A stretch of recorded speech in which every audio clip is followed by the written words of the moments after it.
YSR Congress party general secretary Sajjala Ramakrishna Reddy, ఇదివరకు ప్రభుత్వ సలహాదారు, ఆయన కుమారుడే సజ్జల భార్గవ్. అప్పట్లో సోషల్ మీడియా ప్లాట్ఫారాలు చూసేవారు.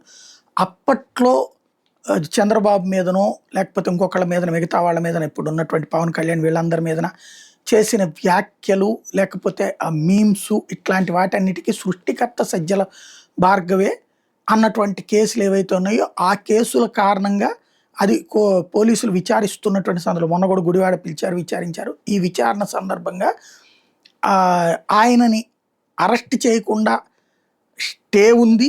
రెండవది, ఆయనకి సంబంధించి విదేశాలకు వెళ్ళడానికి వీలు లేకుండా గతంలో ఇచ్చినటువంటి ఉత్తర్వుల్ని విత్డ్రా చేయమని చెప్పేసి కోర్టు ఆదేశించింది.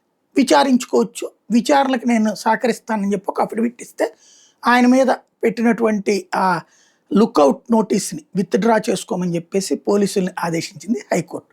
ఇక్కడ కొన్ని కీలకమైన పాయింట్లు, ముఖ్యమంత్రిని, ఉప ముఖ్యమంత్రిని, లోకేష్ని, ఇట్లాంటి వాళ్ళని తీవ్రంగా దుర్భాషలాడుతూ పోస్టులు పెట్టడం సజ్జల భార్గవ్ చేసిన తప్పు అన్నటువంటి పాయింట్ ఇక్కడ న్యాయస్థానంలో వ్యాఖ్యల సందర్భంగా వాళ్ళు ఈనాడు, ఆంధ్రజ్యోతి హైలైట్ చేసింది. లాజిక్ మిస్ అయింది ఏంటంటే, ఇతను ఈ గవర్నమెంట్ వచ్చినప్పటి నుంచి ఆ పదవిలో లేడు. అప్పటి నుంచి ఈ కేసులు ఎదుర్కొంటే ఇతను ఆ పదవిలో లేడు.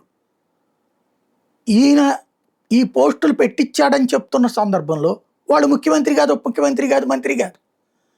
అప్పుడున్న ముఖ్యమంత్రి జగన్మోహన్ రెడ్డి మీద దారుణమైనటువంటి మీమ్స్ చేస్తుంటే, దారుణమైనటువంటి కామెంట్స్ చేస్తుంటే, దాని మీదన చట్టపరంగా చర్యలు తీసుకోవడానికి ప్రయత్నిస్తే కోర్టుల్లో ముందస్తు బెయిల్ ఇచ్చేసి అసలు అరెస్ట్ చేయడానికి వీల్లేదని స్టేలు ఇస్తుంటే, రిమాండ్కి కూడా పంపించడానికి వీల్లేదంటున్నప్పుడు ఎదురుదాడిగా అప్పుడు సజ్జల భార్గవ్ ఇది ఎంచుకున్నాడు.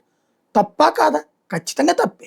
బట్ అప్పుడు ముఖ్యమంత్రి మీద విమర్శిస్తే తప్పు లేదు, ఇప్పుడు ముఖ్యమంత్రి మీద అప్పుడు విమర్శిస్తే తప్పు అవడం అన్నటువంటిదే ఇక్కడ వీళ్ళ వార్తల్లో ఉన్నటువంటి విచిత్రం.